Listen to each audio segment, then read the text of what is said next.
Chapter 7 True Colors Race on and off the court. When you talk about race in basketball, the whole thing is simple. A black player knows he can go out on the court and kick a white player's ass. He can beat him, and he knows it. It's that simple, and it shouldn't surprise anyone. the black player feels it every time. He knows it from the inside. It doesn't always happen that way, though. John Stockton can take any point guard in the league. Danny Ainge was one of the toughest players around. Larry Bird was in a different class altogether. But what I'm talking about is attitude. And the black player has been conditioned to think he can take the white guy whenever he needs to. Black athletes look at their sport as more of a war than a white athlete does. The black athlete, especially in basketball, is out there to win that war every time. The way I see it, the black athlete has his whole reputation at stake every time he takes the floor. The reason I think is that sports are more important to the black athlete. They always have been. There are exceptions, but for the most part, white kids growing up have more opportunities. A black guy who grows up in the projects like I did doesn't have that many opportunities. The worlds are different.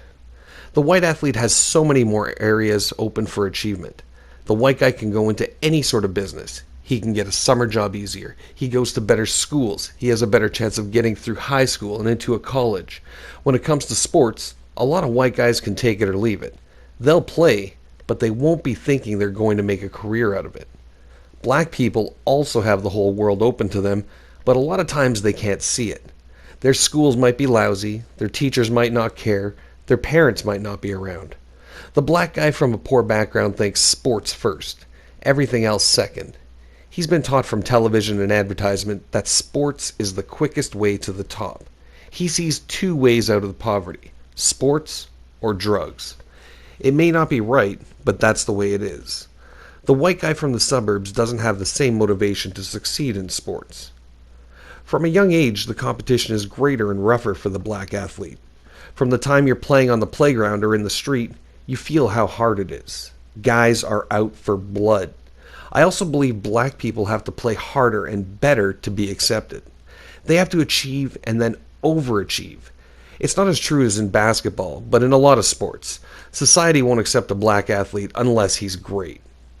A white quarterback can be average and still have a job, but the only black quarterbacks who can get a chance are the stars. The ones who aren't stars, who are just average guys, get switched to wide receiver or defensive back. If you see a black hockey player, it's like a miracle. Black people don't grow up with hockey, so if a black guy wants to play hockey, he's got to get the chance first. Then he's got to be phenomenal. If he isn't, he won't even get the chance to start out in the sport. Blacks dominate basketball almost as much as whites dominate hockey. I don't believe in science talk of genetics and all that. I think black dominance in basketball has more to do with black guys wanting it and needing it more than the white guy. When I talk about race, I have to go right to the end of my rookie year. When I made those comments about Larry Bird after the Celtics beat us in the Eastern Conference Finals, it was a tough series, and we lost the seventh game 117 to 114 in Boston. Afterward, there was so much hurt in that locker room that you could almost feel it. We thought we were the better team, and we were pissed as hell at the way the fans in the Boston Garden had treated us. They yelled down at us the whole series, saying anything they felt like. They were yelling about guys' mothers, about their girlfriends and wives, and about basketball. It was the toughest crowd I'd ever faced, and it made what I went through when we played against the Chicago Bulls seem like nothing. I guarded Bird in that series, and afterward, that was all anyone wanted to talk about. I wasn't in the mood to say the right things, so I just started talking. I said whatever came to mind, whatever I thought could make me feel better and maybe get back at those fans. When they asked me about Bird, I said, Larry Bird is overrated in a lot of areas. I don't think he's the greatest player. He's way overrated. Why does he get so much publicity? Because he's white. You never hear about a black player being the greatest. Isaiah Thomas was sitting next to me, and he looked up and agreed. He said, if Bird was black, he'd be just another good guy. Ooh. A lot of people, mostly black people, thought it was true. Maybe it is still true in some ways today, but I was sitting there frustrated, hot, pissed off, talking without thinking. I wanted to turn some of my hurt back on someone else, and Larry was the guy who got in the way. He was the best person to get on if you wanted to get back at the fans because he was such a god there. None of that comes out in the newspaper, though, the way I said it. I look like a racist and a sore loser. I've got to give Larry Bird his due. He was a great player. He knew the game and he was smart. Those are the important things. It's not about black and white. It's about playing basketball, and that man could do that. If I had thought about what I was going to say, I would have said it differently. I would have kept race out of it. I should have said, Larry Bird is a great player, but he gets a lot of attention because he's in Boston, a place that hasn't had a dominant player in a long time. Bird gets a lot more attention because of where he plays. I got hate mail after that. Tons of it. It was like I had burned the flag or something. A lot of people had never heard of me before this because I didn't play all that much my rookie year. What a great way to get that much people to know your name. People were calling me a racist while I was sitting in Bokchito with the riches, all of them white. At the time I was engaged to Annie, who is white. It didn't make a lot of sense when you put my words up against my life. I never said anything to Bird after that. He and Isaiah had a little press conference in Boston to smooth everything over. They sat there on a podium and Isaiah said everything was taken the wrong way. Larry sat there and nodded, said there were no hard feelings. I went back to Oklahoma and went on with my life. I started the damn thing, and then the Stars had to clean it up. Bird never said anything to me about it, though. I guarded him all the time when we played back then, and he talked a lot, just never about that. He was one of the biggest trash talkers I'd ever been around. He'd run around after scoring a basket and say, "Who's guarding me? Nobody's guarding me." Then he'd look at me and say, "You're supposed to be guarding me?" He went on like that the whole game sometimes. That was back in my small forward days, back when I was guarding all the big scorers. It was very difficult to put a rookie in that situation, to send me out there in the conference finals to guard Larry Bird. But I lived for that kind of thing, and Chuck Daly believed in me. I respected Bird, but I got to the point where I didn't give a damn who he was. I was in there to be physical with him, to bounce him around a little. It was also supposed to outquick him, or I was also supposed to outquick him. He was probably the slowest guy in the league. I couldn't outthink him, though, because he already had the game in his mind. He had prepared the game exactly as he wanted it. In that series, I'd said to myself, I'll go out there and do my job the best I can. They got the last word, though. They were the ones who went on to the finals. I ended up sitting in the locker room saying something I shouldn't have said. I learned something from that. The issue of race is different inside sports than it is outside. The locker room is probably one of the few places in America where black and white come together and deal with each other on a daily basis. Sure, black and white people work together in office buildings or construction sites, but they're not traveling together and practically living together like we do. I think the rest of society can learn something on race relations by using athletes as an example.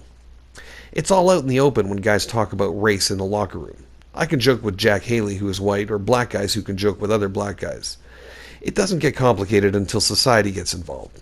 If a white guy is around a black guy enough, he can call the black guy a nigger, and everybody understands it's playful. Oh, okay. But if you put it out there in society with everybody looking at it and judging it, the rules are different. There's no bullshit among teammates. In Detroit, Bill Laimbeer played the white men can't jump role on our team. He knew he couldn't jump, and everybody else knew it. We could joke about it, call it white man's disease, and you knew he was going to take it the right way. You also knew he did good things on the court that he could make up for not being able to jump. And if you find a black player who can't jump, the white guys love it. Everybody's on the guy telling him how black men can't jump. This is coming from somebody who doesn't see skin color. I'm color neutral. I'm black. But my friends joke about me being a white black man. Most of my close friends are white, and I go out with white women. I don't think about color. I try to go beyond that. The problem is some people won't let you go beyond that. If you're black and a high-profile athlete, you're all of a sudden under pressure to be a spokesman for the race. It comes with the territory. Sometimes I think, fuck the race and the people. I'm going to be honest with myself. That way, people no matter what color, can make their own judgments about me. Everyone has a different experience. Everyone has a different story. When it comes to attitudes about race, my experiences are different than anybody else's. I've been through some weird shit when it comes to race, and I've had a lot of chances to figure out where I stand on race issues. I've been a victim of racism, and I've been criticized for being too white. There were times when race confused me. There were many times I thought I wanted to be white. I wasn't accepted in the black community when I was growing up. I was teased and picked on for my looks, and this was where I was supposed to feel comfortable. When I got to college in Oklahoma, I found out I didn't fit into a white community either. I wondered if I would ever fit in as long as my skin was black. I can remember when I was a little kid in Dallas during the civil rights marches in the mid to late 60s. Really? Wow, he's old. There was a lot of hatred toward white people in my neighborhood in 1968 after Martin Luther King was killed. I watched these men beat a white man to death on the streets of Oak Cliff projects. They just stomped him and hit him on the sidewalk until he didn't move anymore. I was 7 years old at the time, and I didn't think much of it. We all knew what happened when white people came in there. They were beaten up or had rocks and bottles thrown at their cars. That's just the way it was. It wasn't right, but when you're young, you just accept things without wondering about them. When I was in college, my color followed me everywhere. Before I became known as a basketball player, I was called nigger all the time. I'm sure those people still call me that after I brought some attention to the school because of basketball, but they did it just behind my back and under their breath. It was a tough place for me, and I'd get pissed off. When I first got there, I didn't know how to handle that type of thing, so the only way I could think to deal was to hurt somebody. I didn't, because I had someone, Brian or James Rich, there to make sure I didn't do anything stupid. But there were times, though. There were times when I was close to going off. I don't know where I would have stopped either. This was Durant, Oklahoma. Population 6,000. And if they didn't like to see you walking around campus, imagine what they thought of a big black man dating white girls from the community. You can probably figure it out. They don't see many black people to begin with in rural Oklahoma, and of the ones they do see, they don't want to see them dating their daughters. I remember one father in particular who wanted my ass for dating his daughter during my junior year at Southeastern Oklahoma. We usually tried to go out with her parents without her parents knowing, and one time she told me to come over because her parents were going to be gone for a few hours. It turned out like a bad movie. They came home early and found me in the bedroom with their daughter. I heard them coming, so I gathered up my clothes and I started for the back door. Her father then grabbed a rifle and came after me. He must have smelled the sex in the air or something. With it, he shot at me as I ran out the back door and down the block. Even though I grew up in the projects, this was the first time somebody had taken a shot at me, and I was scared. This showed me something about the girl, too. She knew how her father felt about me, but she took the chance. She was the one who pursued me, too. She knew the risks, and even though I was the one getting shot at, she was going to hear about it, too. There are so many things that could have kept me from being where I am. I go back to the times when people would be telling me to go back to Africa, and the only thing I could think of to do was to use the gun, or that shovel. Instead, I learned to roll with things, and I've realized some people want to have controversy between the races. The only way they know how to deal with people is to make them out to be the enemy or less than human. I went through a lot of racial garbage, but I came away with a better understanding. I wasn't screwed up by it. I learned from it. There's a lot of hatred in the world, and it isn't all in one place. Everything I went through added up to something, though. It made me accept anything that comes my way. Most people coming from my background aren't as fortunate to have a family like the Riches come in and teach you how to deal with things you're going to have to face the rest of your life. I think this. If you put 100 black people and 100 white people in a neighborhood and have them grow up together from childhood, they're going to think of each other as one. They won't draw lines to separate themselves. They won't see it as black and white. It would be like one big locker room, where people aren't afraid to say whatever they want, knowing it won't be taken the wrong way. Black culture is something I don't relate to much at all. It seems people look at black culture nowadays as nothing more than gangster rap. If you don't buy into that, you don't buy into black culture. I understand what the rappers are talking about. I understand it because I lived it. I've been there, and I go back. I saw it every day in Oak Cliff.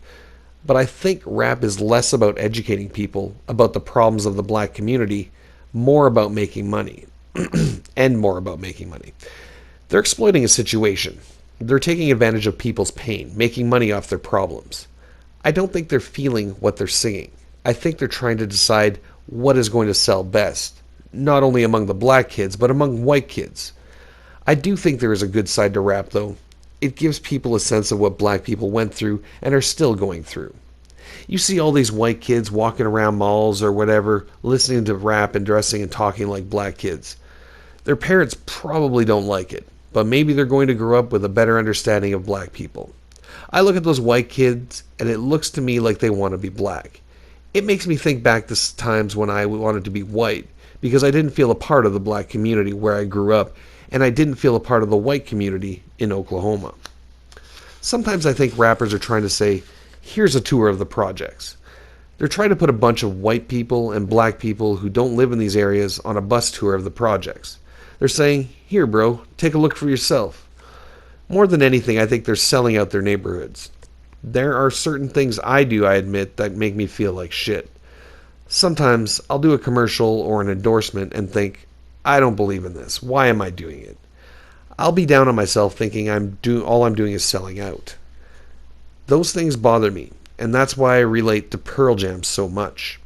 I relate to them and get along with them better than the guys playing rap or the guys playing in the NBA. I relate to them because they're so totally true to their craft, just like I'm true to my craft. In 1993, Pearl Jam's bass player told the other guys in the band he wanted to meet me. He told Eddie Vedder and the other guys that I was on the same basketball court as they are on stage. They can see I believe in what they believed in. I liked their music before I met them because it hit me at home. I felt it. If you really listen to them, you can tell the difference between them and any other band right away. The connection between me as a basketball player and them as a band comes from the emotion we both show when we perform. It's easy to show emotion, but the key is to get other people to feel it. When it comes to that, there's no band like Pearl Jam, and there's no singer like Eddie Vedder. In basketball, there's nobody like me. I might play the same game every night, but it's always different performance. You always walk away knowing you've seen something new. It's basketball, but it's something more. That's the same with Eddie Vedder. He might be singing the same songs every appearance, but each time he makes you feel something different. You could watch them in concert 10 times and never come away with the same feelings. Music plays a big part in my life. It helps me get ready for games and practices, and it helps me get my mind straight. Almost always I listen to Pearl Jam. You listen to them and you know what they're going through and what life is all about. You can see it in their faces, just like you can see it in my face when I'm out on the court. I was supposed to go on tour with them in the summer of 1995, but that got canceled when Eddie got sick and they postponed their tour. I've got a standing invitation to play the drums and sing, but I don't think I'm ready for that yet. I still have to work on my vocal cords before I take the stage. During the summer, I lived in an ultra-conservative Orange County. I was driving through the town of La Habra in my black Ferrari. I was with my friend and business manager, Dwight Manley. He and I were just going for something to eat, and from the back I see a cop flashing his lights, telling me to pull over. He came over to the side of the car and I said, "What'd I do, man? I wasn't speeding." He looked at me like a real hard ass and said, "Get out of the car and I'll show you." We walked to the back of the car and he tried to tell me the registration was expired. I said, "Bro, those are Texas license plates. The registration's on the front window." He looked at me kind of funny, then asked me for my ID. I gave him my license. He looked at my name and everything changed. He started saying shit like, "Oh man, nice car. I really like your style. Sorry for the trouble." I guess he recognized my name, but he didn't recognize me, which is kind of hard to believe. My hair was fuchsia, but I had a basketball cap on over it. But this guy was typical of the bullshit that comes out of the society. He sees a black dude in a nice car, and he figures there must be something wrong. Probably a drug dealer, right? Going through that conservative-ass town. He didn't know what to think. Maybe he thought we were invading in our Ferraris. That happens to me pretty often, and I know it happens to other athletes. Everything's cool after they find out who I am. The police in Dallas used to stop my mother all the time when she was driving the Mercedes I gave her. It got to the point where she got rid of the car because she was tired of being stopped all the time. The cops don't believe a black woman could have a nice big car. She got rid of it because they were making her feel like a criminal for driving a nice car. I used to think all that would change once I made it to the NBA and established myself, but it hasn't. I'm making it now, but I'm very uncomfortable going into a fancy restaurant. People are threatened by me. Rich whites, rich blacks, it doesn't matter. Both sides are going to think I'm a threat because of the way I look. If I wasn't who I am, I wouldn't be allowed into nice restaurants or even movie theaters because they would automatically think I was a gangbanger. One look at me with my tattoos, my hair, and my jewelry, and that's all they would consider. People accept me now only because I have money and some fame. I'm not going to get all carried away over that and start thinking I'm accepted by these people because I know better. I'm not. I go out with white women. This makes a lot of people unhappy, mostly black women. I've had people come up to me and say, "Why don't you date a black woman?" I don't really have an answer for that because I don't think I'm going out of my way to avoid black women. It's just kind of the way it works out. Black men with white women, it's a big issue these days. Black women think black men who become successful turn their back on them and take up with white women. I guess they could say I fall into that category. My ex-wife is white. Madonna is white. All my steady girlfriends have been white. My story is a little different because I wasn't the one turning my back on anyone. It worked the exact opposite with me, bro. Black women didn't accept me when I was younger.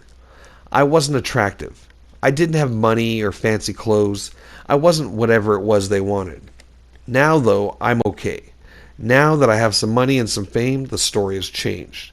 Some of those same black women who wouldn't talk to me 10 years ago were rushing through the doors of my mother's house asking, "Where's your son? How's your son doing?"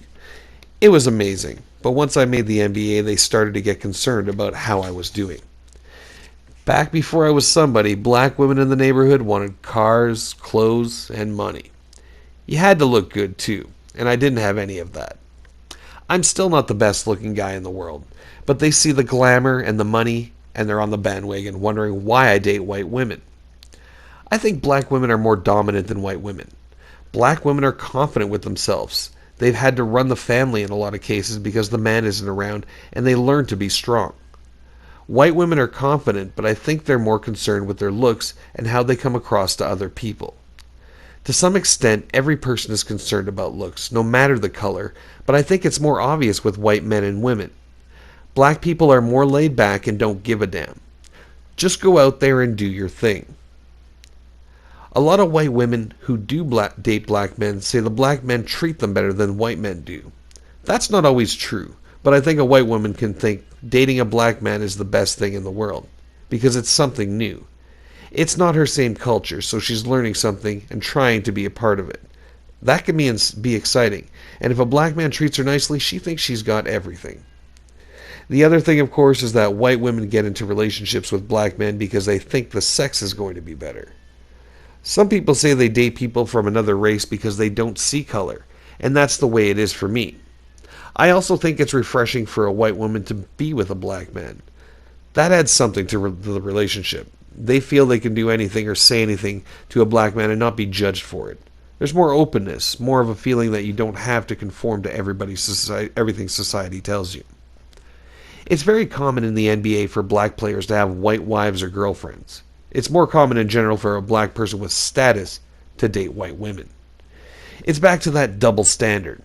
If you're a basketball player, a movie star, or an entertainer, it's more acceptable for you to cross racial boundaries. If you're just a normal, everyday person, people look at you like you're doing something wrong. There have been many times, none of them recently, when I sat back and wished I was white. It's sort of complicated because I didn't want to be white just because white people have advantages black people don't, and I didn't want to be white only so I can go into a place like Durant, Oklahoma, and be accepted. I grew up in the projects where everyone was black, but I feel I was abused within that culture. I wasn't accepted there. I was too skinny, too ugly, too something. These were supposed to be my people, but they didn't treat me like I was one of theirs. Growing up, I was picked on in school, picked on everywhere. It was hard, and I didn't know what I could do about it. It was just there, and I had to deal with it. I solved it by standing up and being my own man, not everybody else's idea of what I should be. Before I got the fame and the money, I wasn't accepted by black people, and I wasn't accepted by most white people. I wasn't the right color for any situation I found myself in. I'm sure a lot of kids and young people go through that. They think like I did. I want to be the right color. When I got to Oklahoma, I decided to turn my back on everything I had left behind. My only chance of success was to look straight ahead and forget the stuff back on the streets. There I met Brian and his family, and all I wanted was to be accepted as his friend. I wanted to be white because I wanted to be accepted. I wanted Brian's mom to be able to go the fastest way home. I wanted the people in the cars and the fathers of white girls to stop looking at me as nothing but a black man. If I were white, I thought I could be a little happier. I wanted to be white because I was black, and the black was never the right color.